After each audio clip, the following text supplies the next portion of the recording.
안녕하십니까. 폴리우레탄 성형기술연구소입니다. 자, 이번 시간에도 경질 폴리우레탄 폼의 생산 하겠습니다.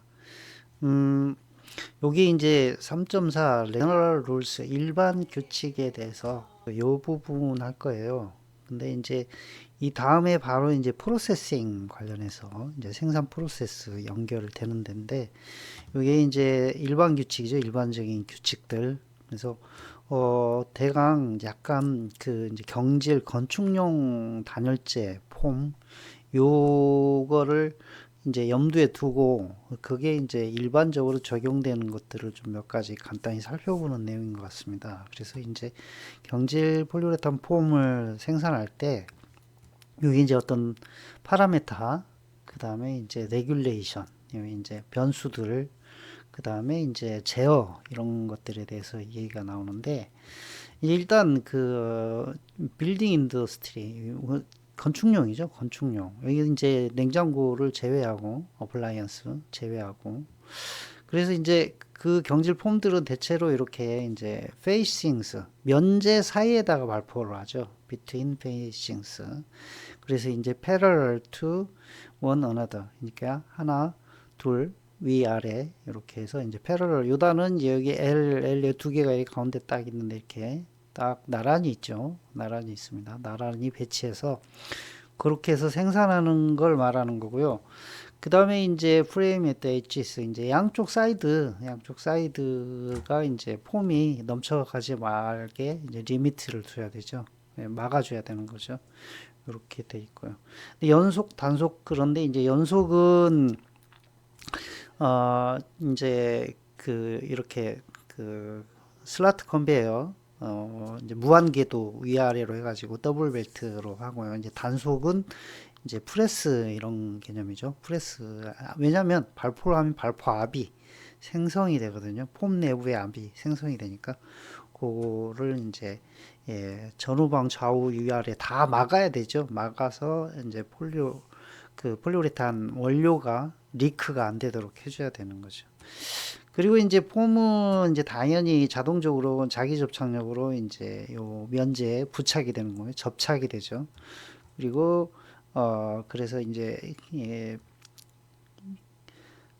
컴포짓 이제 복합재가 되는 거죠. 이제 예를 들어서 칼라강판 사이에 폼을 넣으면 이제 샌드위치 패널 이렇게 복합재가 되는 거죠. 그러니까 서로 다른 재료가 붙어 있는 거죠. 일단 그 폼의 이 기본 물성은 이 density 밀도에 의해서 져야 되죠. 이제 밀도가 가장 중요한 팩터예요. 근데 밀도의 기준점을 정하고 그 이제 이외의 것들을 하죠. 이게 밀도는 이제 맞춰야 되는 거예요, 무조건. 그래서 밀도 몇 이렇게 보통 이제 건축용 같은 경우는 KS 규격을 따르죠. 코리안 스탠다드. 그래서 KS에 이제 밀도를 바탕으로 해서 기준이 돼 있죠. 그래서 이제 1종 메토, 2종 메토 이런 식으로 건축용 단위제는 종 호수가 있습니다. 근데 기준은 뭐다? 그게 밀도다. 그리고 이제 여기 보면은 그 밀도를 맞추는데 이제 이렇게 로 머테리얼 시스템 이렇게 돼 있는데 이제 시스템 원료죠. 시스템 원료. 폴리우레탄에서 시스템이란 단어는 체계, 뭐 구조화 이런 개념이 아니죠. 시스템 원료 이거는 이제 포뮬레이티드, 블렌디드 이런 개념이고 시스템으로 공급받는다 그러면 이소시아네이트 폴리올을 세트로 받는다. 그래서 그때 폴리올이 뭐다?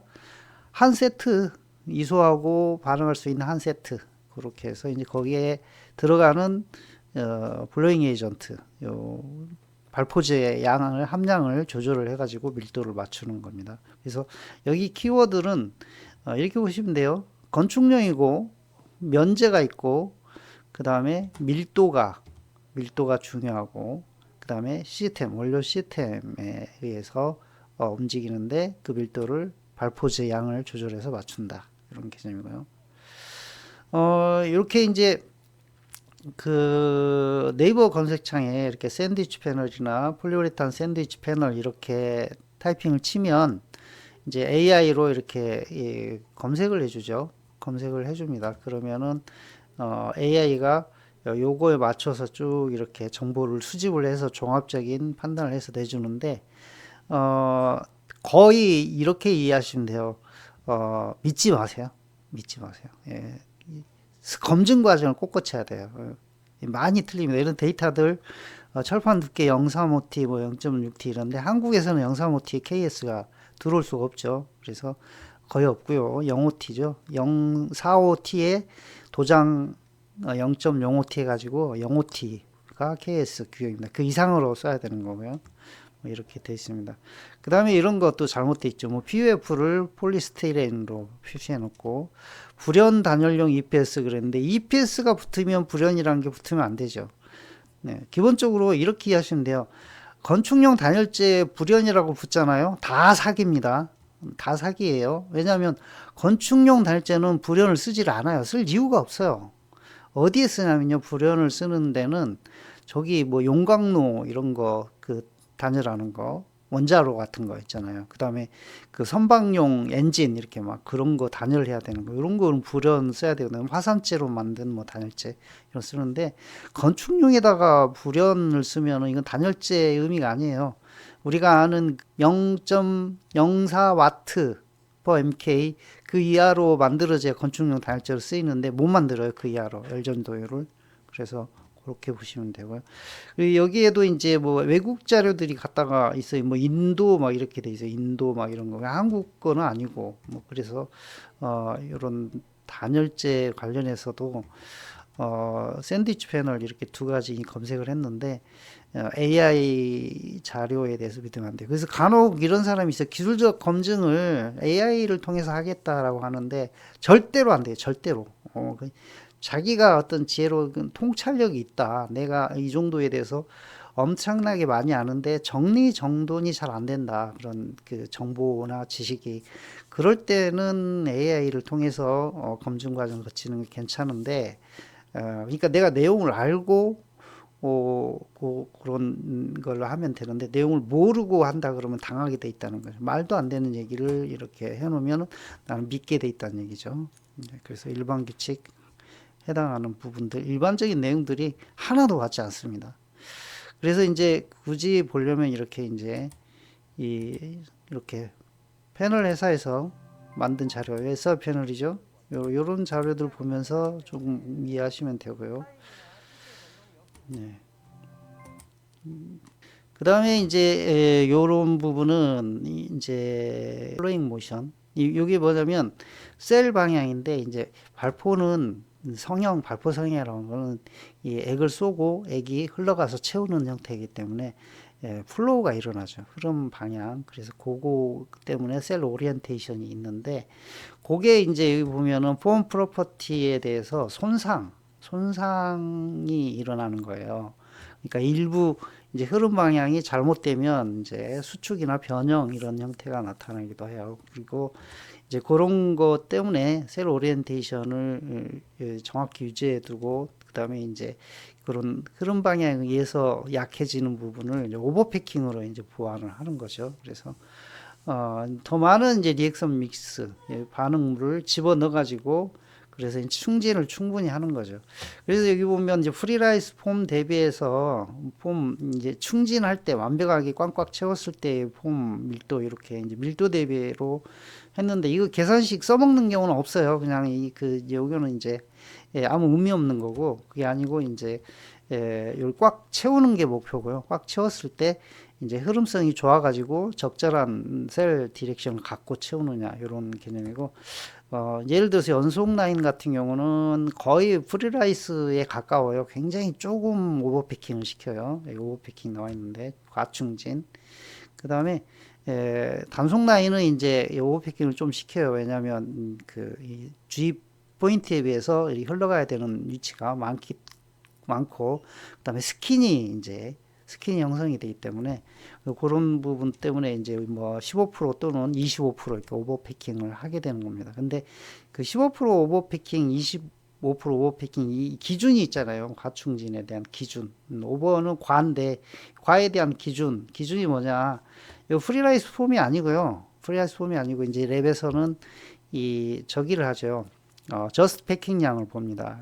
그 긴 몰드에 한쪽에 넥을 부어가지고 그걸 다 채울 때 최소량, 그걸 저스트 패킹 양이라고 하는데 기준이 있어요. 몰드 사이즈라든지 이런 기준이 있는데 거기에 맞춰서 그거 대비해서 액을 얼마나 더 집어넣느냐 이걸 오버패킹이라고 하는 거고 이게 프리라이스 폼 가지고 비교하지는 않습니다. 왜냐하면 기본적으로 원료 물질이 바닥에 깔리고 그 다음에 사이드 옆에 이렇게 이 그 폼 밀도가 높아지는 부분들이 있거든요. 코어 밀도랑 그걸 이제 오버월 덴시티라고 그러는데 전체 공간을 채우는 밀도를 오버월 덴시티라고 하는데 그 밀도가 차이가 생겨요. 조금 높아져요. 프리라이스보다 저스펙킹 밀도가 조금 높아지고 그리고 이제 리콰이어드 폼 덴시티는 더 높아지는 거죠. 그래서 근데 여기는 이제 그런 얘기가 명확히 안 써 있어요. 그래서 설명을 드리는 거고 그 다음에 이제 자이발포 폼 대비해서 이제 더 많이 집어넣으니까 문제가 뭐예요? 압이 생기죠, 압이. 그래서 이제 압이 이 오버피킹을 하는 거에 따라서 압이 계속 증가하게 되는 거고, 그래서 이제 요런 거를 이제 이 생산 라인에서는 이렇게 보면은 여기가 이제 이 실제로 몰드 개념의 슬라트 컨베어 몰드 개념이고 여기가 이쪽으로 가는 거예요. 저쪽에서 발포가 일어나가지고 액을 쏴가지고 이제 요렇게 요런 게 있죠. 압을 이렇게 유지시켜주는 요 기둥 여기에 요게 다 있는 거예요. 여기 기둥 하나마다 이렇게 이제 이 실린더가 다 달려있죠. 압력 실린더. 그래가지고 두께도 유지해주고 그리고 이제 요 압을 버텨주는 거죠. 근데 이 압이 굉장히 세요. 굉장히 세서 요거 튼실하지 않으면 실린더가 튼실하지 않으면 금방 어작이 납니다. 엄청 압이 셉니다. 이렇게 이해하시면 돼요. 그리고 이제 몰드, 프레스 이렇게 돼 있는데 이제 이 몰드 개념 아니에요. 경질은 몰드 폼은 거의 없어요. 몰드 폼이라고 생각하시면 안 되고 프레스하고 연속 컨베이어 더블 벨트 이거예요. 프레스는 이제 다단식 프레스 이런 다단 프레스가 있고요. 그래서 이제 타령 거기서 이제 리무브를 타령을 한단 말이에요. 프레스에서 이제 빼낼 때 그다음에 여기 같은 경우는 여기 이렇게 와가지고 이쪽 방향으로 간다 그러면 여기 나올 때 여기 이제 압이 해제가 되죠. 요 두께를 유지하고 있다 해제가 되는데 그때 이제 나타나는 현상에 대해서 체인지 인 디멘션 체인지가 일어납니다. 그때 그래서 일정 시간을 머물러야 돼요. 그래 타령 시간이라고 그러는데 이제 물론 랩에서는 타령 시간을 제조 별도로 100T짜리 뽑아가지고 이렇게 중간을 잘라가지고 두께 변화를 보는데 요 두께가 이제 팽창하죠. 이렇게 볼록 배가 부릅니다. 팽창하거나 또는 이제 그게 과해지면은 센터 부분이 이제 스플릿이나 이건 이제 크랙이라고 그러죠. 크랙이 갑니다. 크랙이 가요. 그래서 여기 이제 그래프에서 보시면 이 두께가 있고 예를 들어 100T에 대해서 뭐 한 7분 정도에 뺐다 그러면 이 5mm 이상 일이 벌어지죠. 1mm, 2mm, 3mm, 4mm, 5mm 그렇게 되면 이제 찢어져요. 근데 이제 7분, 8분, 9분, 뭐 10분 되면 한 2mm 정도, 2mm 이하로 이제 떨어지죠. 부푸는 게. 그리고 이제 20분, 30분 놔두면 이제 꺼낸 거랑 몰드 사이즈랑 똑같아지는 거죠. 그렇게 이미 딱딱하게 굳고 식어가지고 빼니까 그런 치수 변화에 대한 얘기가 나와 있어요. 근데 요게 뭐 이렇게 7분, 8분을 빼면 문제가 생기죠. 체류 시간인데 요게 여기서부터 여기까지가 이제 머무는 시간인데 이제 보통 이게 30m라고 하고 여기 라인 스피드가 생산성이잖아요. 라인 스피드를 한 7m로 놓으면은 여기 이제 충분히 머무르고 괜찮아요. 근데 10m로 올리면 3분 안에 이게 굳어져서 부풀어지지 않아야 되죠. 그러기가 쉽지가 않아요. 그러기가 쉽지가 않아요. 특히 이제 이쪽은 난연인데 폴리에스터 폴리오를 쓰면은 이관등이잖아요. 이관등이 메인인데 3분만 버티고 나온다. 이거는 참 쉽지 않은 일이에요. 굉장히 어려운 부분이거든요. 그래서 이제 두께가 두꺼워지면은 이제 라인 스피드를 확 줄여야 되는 거죠. 그럼 생산성 안 좋아지고, 그 다음에 라인 스피드를 줄였을 때 반대 벡터, 품질에 대한 어떤 문제들, 그런 것들이 있죠. 예를 들어서 이 액이 이 쏜 만큼 이 밑에 이제 여기 쏘아졌으면 이렇게 끌고 가줘야 되는데 못 끌고 가는 거죠. 그러면은 이제 경사도 줘야 되는데 그렇다 해도 이제 이 쏘아진 액 뒤에서 이 따라오는 액이 순차적으로 발포가 일어나는데 뒤로 밀려와 가지고 이제 이 밑에 나중에 쏘아진 액이 밑으로 파고 들어가서 이제 이렇게 막 층이 생기는 이 제품에 이렇게 층이 생기는 그런 것도 있고 문제가 생깁니다. 그래서 그런 부분에 대한 얘기가 있습니다. 그래서 타령 시간 얘기했고요. 디몰더빌리티 이거 중요한 물성 중에 하나예요. 경질에서. 그리고 이제 히트 로스인데 이제 이 단속식이나 연속식 다 이제 페이싱이 있고 위아래 이제 껍데기가 있고 단속식 같은 경우는 이제 이렇게 그 위아래 껍데기를 딱 세팅을 해가지고 거기 사이에다 주입을 하는데 이게 이제 위거 칼랑판이 이렇게 주저앉아요. 그래서 거기다 플라스틱으로 이렇게 서포트 디바이스를 넣는데 그 서포트 디바이스가 이제 단열재는 아니죠. 플라스틱이니까. 그래서 이제 어떤 일이 일어나냐면 페이싱 쪽에서 히트로스도 일어나고 그다음에 서포트 디바이스 쪽에서도 이 히트로스가 일어나요. 먼저 식는다는 얘기예요. 근데 폼이 이제 반응이 완결되기 전에 식으면 어떤 일이 생기냐면 이게 미반응이 돼서 브리틀해져요. 브리틀해지고 그 다음에 이제 이 서페이스, 이 면제, 금속 같은 경우는 너무 빨리 식으면 이 접착이 떨어져요. 접착이. 그래서 미반응 때문에 그래요. 미반응 때문에. 특히 하부 미반응이 일어나면 접착이 떨어져서 따뜻한 곳에 두어야 돼요, 폼을. 그래서 이제 쿨링 리프트라고 하는 이 설비가 있는데, 여기 쿨링 리프트가 있는데, 이게 이 골고루 천천히 식게 해야, 그래야 이제 이 외형 유지가 잘 되거든요.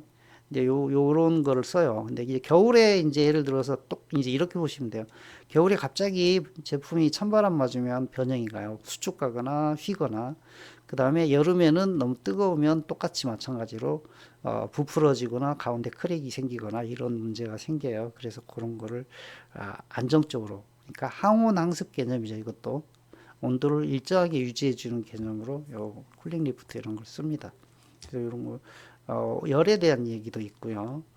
그 다음에 여기는 이제 리액션 믹스가 스프레드 스무슬리. 이제 아까 앞에서 잠깐 얘기했는데 이제 오버롤링이라고 그래서 이제 액을 이렇게 쏘면은 이 연속 라인이나 단속 라인인데 이렇게 일정 거리만큼 흘러가야 되잖아요. 근데 흘러갈 때 이 짧은 거리는 이렇게 팽창하지만 조금만 더 가면 이게 한번 이렇게 뒤집어져요. 이게 뒤집어져요.